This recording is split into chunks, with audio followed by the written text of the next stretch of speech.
Et coucou mon petit loulou, merci beaucoup d'être à notre rendez-vous du jeudi. Aujourd'hui, je vais te faire une vidéo sur la dissociation simple, qui est une technique de programmation neurolinguistique pour traiter en fait des traumatismes. Si tu as vécu un traumatisme ou si tu es un accompagnant et que tu veux avoir une technique supplémentaire pour aider quelqu'un qui a vécu un traumatisme et qui aujourd'hui est limité par rapport à ce qu'elle a vécu. Donc un traumatisme, c'est un traumatisme assez important, hein. C'est par exemple, j'ai été agressée et maintenant aujourd'hui, je vais plus dans le métro. Par exemple, j'ai eu un accident grave dans l'avion, ou alors j'ai eu tellement peur dans un accident de voiture. Aujourd'hui, je suis incapable de reprendre ma voiture. J'ai failli me noyer, et du coup maintenant, impossible de mettre les pieds dans l'eau. Enfin voilà, ce genre de traumatisme qui change une vie. Négativement, je veux dire. Hein.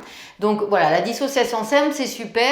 Je t'avais déjà fait une vidéo sur le brouillage qui permet aussi de gérer des traumatismes, mais ici, c'est des traumatismes vraiment beaucoup plus lourds que le brouillage. La grande différence, c'est qu'on ne va pas du tout jouer sur les changements de ce qui s'est passé. Rappelle-toi, dans le brouillage, on avait changé un petit peu le contenu, pas le contenu, mais les modalités, dans le sens où on avait mis des petits chapeaux pointus, on avait mis des nez rouges, etc. pour rendre la scène plus attrayante. Là, on change absolument rien du traumatisme. Simplement, on va changer le rapport que tu as au traumatisme ou le rapport que la personne traumatisée elle a face à cette situation. Alors, ce qu'il faut comprendre, alors déjà la dissociation, ça marche aussi pour la préparation mentale, pour changer, pour se préparer dans le futur. Mais aujourd'hui, je vais te parler du traumatisme. S'il y en a qui veulent que je présente la vidéo pour la préparation mentale, je le ferai avec grand plaisir. Mais aujourd'hui, je voudrais vraiment que ce soit pour les traumatismes. Ce qu'il faut comprendre, c'est qu'on ne vit jamais un traumatisme par rapport à la situation, mais par rapport à la perception que l'on a d'une situation. La preuve, c'est que 100 personnes qui vivent un même traumatisme, eh bien, tu en as une qui va le vivre très très mal, une autre qui va le vivre très très bien, et puis tu as tout le panel en fait des différentes émotions face au même événement. Donc ça montre bien que c'est vraiment une perception. Quand tu vois par exemple le docteur Frankel qui a vécu dans les camps de concentration et qui a une perception vraiment qui l'aide à évoluer, à grandir, et d'autres personnes qui vivent ce traumatisme, bien sûr c'est un traumatisme, mais qui le vivent très très mal, on voit bien que c'est pas bien sûr c'est traumatique, mais la perception peut être changée. Et donc c'est l'idée de la dissociation, c'est de changer le rapport émotionnel que tu as face à cette situation. Il faut comprendre qu'une situation est composée des faits qui sont traumatiques, je minimise pas du tout ça, mais c'est aussi composé de la représentation que tu te fais, c'est-à-dire que quand par exemple tu es traumatisé, tu vas te représenter la situation sous forme d'images, de sons et de sensations, et tu comprends en fait que c'est impossible en fait de tout prendre de la situation, donc quelque part c'est représenté et c'est déformé aussi. Donc en fait c'est comment tu perçois cette situation. Et là l'idée c'est pas de changer du tout l'histoire, c'est de changer le rapport que tu as à cette histoire. Pourquoi ? Parce qu'une personne qui vit bien émotionnellement un traumatisme, eh bien, elle n'est pas liée par son émotion, donc elle ne va pas réagir, elle ne va pas avoir des comportements limitants par rapport à une émotion qu'elle est incapable de gérer, et donc du coup, elle va avoir beaucoup plus d'opportunités et de possibilités de se comporter de plein de manières différentes. Alors qu'une personne qui est traumatisée et qui le vit très mal, encore aujourd'hui, eh bien, elle est limitée dans ses comportements, et du coup, elle ne peut pas avancer dans sa vie. Voilà. Donc le but, c'est de changer la perception et surtout de changer le rapport émotionnel, dire le rapport émotionnel que tu as face à cet événement traumatique. Voilà, donc en fait c'est un exercice qui se passe en 5 étapes et je vais te le décrire un peu comme si moi je jouais la personne qui faisait cet exercice, et disons que c'est un exercice où je vais te prendre l'exemple de, c'est pas mon cas mais je te prends cet exemple de je me suis fait agresser par exemple, et du coup je peux plus aller dans le métro, voilà, donc je suis limitée, c'est terminé, mais là aujourd'hui je suis limitée dans ma vie. Ok, je vais me mettre là, comme ça tu verras mieux. Donc tu vas voir. La première, non, je peux rester là en fait. Pourquoi je dis ça? Ok, donc la première étape, ça va être décrire l'événement traumatisant, d'accord? Donc, par exemple, voilà, j'étais au téléphone avec ma sœur et puis je rentrais dans le métro, tout allait bien, j'étais toute joyeuse et tout, et puis d'un coup, je vois quelqu'un qui arrive d'un air méchant avec un couteau, il arrive, il m'agresse, donc là, j'hurle et tout, je sais même plus, tellement je suis pétrifiée, et puis après, il part, je le vois partir avec mon sac, par exemple, et puis je sais pas comment je fais, du coup, je rentre chez moi, voilà. Et puis voilà, il y a pas grand monde, c'est la nuit, voilà. Ok, donc je suis vraiment dans un état et je suis traumatisée par ça. Ça fait 20 ans que ça m'est arrivé, mais ça me pourrit encore la vie.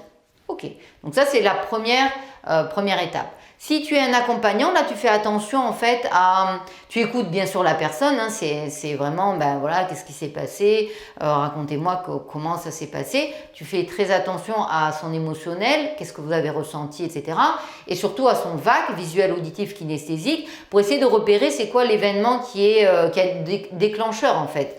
D'accord? Et par rapport à son visage, souvent quand la personne est traumatisée, elle fait des mimiques. Donc en fait, tu vas pouvoir voir...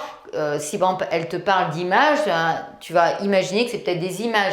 Si elle te dit j'ai entendu ça et tout, c'était horrible comment il parlait, là tu sais que c'est plutôt le déclencheur sonore et puis voilà, ou sinon comment la personne elle a ressenti, voilà. Bon, donc tu fais attention au déclencheur.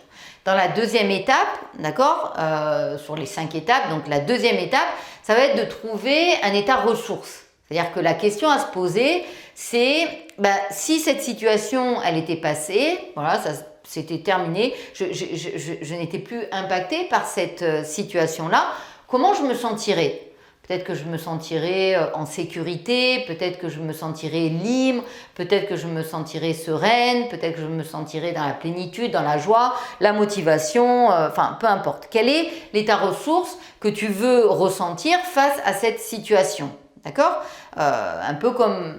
Bon, là, je voudrais pas minimiser, mais c'est pour que tu comprennes. Si par exemple, tu étais enfant quand tu as volé un Playmobil, voilà, maintenant, si tu revois cette scène où on t'a volé un Playmobil, ça te fait rien. Comment tu te sens par rapport à cette scène? Là, imagine que vraiment, ça y est, c'est terminé, ce trauma. Comment tu te sentirais? Par exemple, je me sentirais hyper sereine. D'accord? Ou hyper joyeuse, par exemple. Ok, on va jouer sur la plénitude, par exemple. Ok, je me sentirai dans la plénitude. Très bien. Donc ça, c'est la deuxième étape. Donc, dans cette étape-là, il va falloir que tu ressentes, donc tu fermes les yeux, tu ressens cette plénitude et tu vas trouver un moment où tu as vécu cette plénitude pour pouvoir amplifier et pleinement ressentir cette plénitude. D'accord? Par exemple, là, moi, et ça c'est vrai, j'ai vécu de la plénitude un moment quand j'étais à Porto Rico, je me souviens très bien. Donc là, tu décris vraiment, tu le revis, image, son, sensation. Rappelle-toi du VAC ou du VACOX. Si tu n'as pas vu la vidéo, je te mettrai le lien, va la voir. Donc tu imagines, moi je voyais la mer, c'était une mer qui était incroyable, à perte de vue comme ça. Je voyais vraiment des palmiers, je voyais le sable blanc qui était là, j'étais allongée, il faisait chaud, donc là au niveau kinesthésique, je ressentais le soleil, c'était le sable était tout doux, je m'amusais à toucher le sable qui était tout doux comme ça, c'était hyper agréable, c'était très calme, il n'y avait quasiment personne sur la plage, j'entendais le cliquetis de l'eau. C'était un moment de plénitude. Ok, donc tu te replonges dans ce sentiment-là et puis tu vas l'amplifier. À chaque inspiration, tu imagines que ça s'intensifie. À chaque expiration, ça se diffuse dans ton corps. Tu le connectes au cœur de l'univers, au cœur de la Terre. Là, je le fais rapidement. Là, tu prends vraiment ton temps. C'est vraiment important que tu sois connecté à cette plénitude-là. Et dans la troisième étape, ce que tu vas faire, c'est que tu vas imaginer que l'événement traumatique, ça va être comme une scène de film. D'accord? Et ce n'est pas comme une scène de film, ça va être un film en fait, où alors que tu étais traumatisé, là tu vas être acteur de ce film. En fait, ce qu'il faut comprendre, c'est que quand on est traumatisé, on est victime, c'est parce que les événements, on ne les maîtrise pas. Mais si là, tu vas jouer le rôle d'acteur, dans ce film-là, où il va y avoir différentes scènes, eh bien, tu vas prendre ta responsabilité, ça va inconsciemment, tu vas complètement changer ton rapport à cette situation-là. Donc là, on va découper, en fait, les scènes de ce qui s'est passé. Et ça, c'est important pour prendre conscience des différents moments qui se sont passés. Tu vas commencer par la fin, la scène de la fin où en fait la scène traumatique elle est terminée. Donc tu vas voir, on va découper le film en 5 scènes, d'accord, comme dans un film. La scène numéro 5, c'est la dernière. Pourquoi on commence comme ça? C'est parce que la scène où c'est terminé, elle est moins impactante émotionnellement. Donc c'est important de ne pas se plonger directement dans le trauma. Donc ici, par exemple, je me revois, je entends les sons et je ressens, voilà, je suis rentrée chez moi, ça y est, c'est terminé, ça va mieux. D'accord? Après, tu vas décrire la première scène sur les 5. La première scène, c'est avant le traumatisme. Là, j'étais avec ma sœur, j'étais au téléphone, je commençais à rentrer dans le métro. Tout allait bien. Voilà. Et après, tu vas voir la scène 2, 3 et 4. Cette scène traumatique, d'accord, va se composer donc en 3 scènes. Et tu vas décrire la scène 4. En fait, la scène 4, c'est juste avant que tu rentres chez toi. Je vois la personne qui part, d'accord, ça va être la personne qui part avec le sac. La scène 3, ça va être quand vraiment la scène clé, c'est quand il y a l'agression. La personne, elle saute sur la personne, la tape, je ne sais pas quoi. Et puis la scène 2, ça va être en fait quand je vois par exemple l'agresseur arriver sur moi avec un couteau. D'accord? Donc tu as la scène 2, 3 et 4. Ok. Donc là, tu as dissocié les différentes scènes. D'accord? Ça, c'était l'étape 3. Maintenant, dans l'étape 4, ce que tu vas faire, c'est que tu vas imaginer en fait que c'est un tournage de film. D'accord? C'est ça en fait le truc important pour que tu puisses être acteur de ce film. Donc tu vas rajouter, imaginer là que tu as des éclairagistes, tu vas imaginer que tu as quelqu'un qui, tu as des caméras, tu as des acteurs, tu peux même imaginer que tu as Madonna, tu as des acteurs connus, Tom Cruise et tout ça qui sont là. Et toi, tu es l'acteur principal en fait de cette scène dans ce film-là, et tu peux jouer par exemple l'acteur c'est Tom Cruise en fait, l'agresseur c'est Tom Cruise, d'accord? Tu peux imaginer ça, d'accord? Donc ce que tu vas faire, c'est que dans un premier temps, tu vas raconter l'histoire en arrière et en avant de manière dissociée, puis après tu vas le vivre. Donc on y va, là t'imagines qu'on te filme, hop, voilà, là tu as fini de jouer la scène, tu rentres chez toi, ok, juste avant, voilà, tu re-racontes l'histoire en arrière, puis tu re-racontes l'histoire en avant. Là, ce qui est très intéressant quand tu fais cette histoire-là, c'est de te voir sous un angle. Par exemple, là, je me vois, je ne sais pas, de profil. Et là, de te mettre comme ça, de manière à te voir de dos. Et puis après, de changer, de te raconter l'histoire, par exemple, de face. Ça, c'est très intéressant parce que du coup, ton cerveau va vraiment imaginer que c'est un film, en fait. Et puis, bien sûr, dans la 5e étape, tu vas jouer le rôle. Alors, tu vas le jouer en arrière, puis après en avant. On y va? Je te montre. Ici, voilà, je rentre chez moi, je suis quand même soulagée parce que je suis en sécurité chez moi. Mais tu le joues en fait comme si tu es pleinement serein, bien sûr. Hein, tu es connecté à ta sérénité puisque tu es acteur. Donc tu imagines que là, voilà, tu es chez toi, voilà, hop. Mais tu joues vraiment un film. Hop, tu reviens en arrière, donc là tu fais un pas en arrière et puis tu joues la scène 4, là il y a Tom Cruise qui part avec le sac et tout, toi tu le vois partir, c'est vrai, tu joues super bien en fait, hein, cette scène de film, et puis t'as tous les acteurs tout le monde se tait, t'as plein de spectateurs qui te disent voilà, que tu joues super bien, et toi tu es à fond dedans, etc. Tu le vis vraiment, voilà. Et puis hop, tu déroules en arrière. Là, t'imagines l'acteur qui arrive, ouais, c'est comme Tom Cruise qui arrive, ah là, et tout, voilà. Tu le revis, mais toi, en fait, même si tu joues ce film, donc en fait, tu es vraiment acteur en fait de la scène.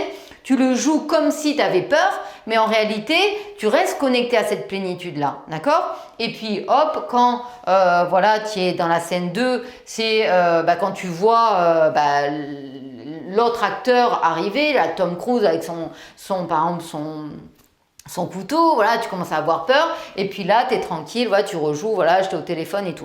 Et puis après, tu le refais en avant, voilà, je suis au téléphone, voilà, il y a quelqu'un qui arrive avec son couteau, hop, tu es agressé, hop, tu le vois partir, et hop, tu rentres chez toi. Bon, tu le fais bien sûr de manière plus lente, hein, tu prends ton temps de le faire, et surtout, ce qui est important, c'est que là, tu vas me refaire cette scène, D'accord? Que ce soit la vraie personne ou non, mais jusqu'à temps que tu ressentes que tu es vraiment un acteur et que tu joues un film en fait. La clé, c'est ça, c'est qu'au bout d'un certain temps, ton cerveau il sait plus. Hein. Donc du coup, vraiment, au début, une fois, c'est pas suffisant, mais tu le rejoues, jusqu'à temps que tu dises, en fait, c'est rigolo quoi. Vraiment, je suis vraiment sereine, connectée à ma plénitude, et en fait, je joue le film, d'accord? Donc ton cerveau, il va vraiment changer de perception. Et puis après, ce que tu vas faire une fois que vraiment tu as vécu ça, c'est que tu vas faire un pont, ce qu'on appelle en PNL un pont sur le futur.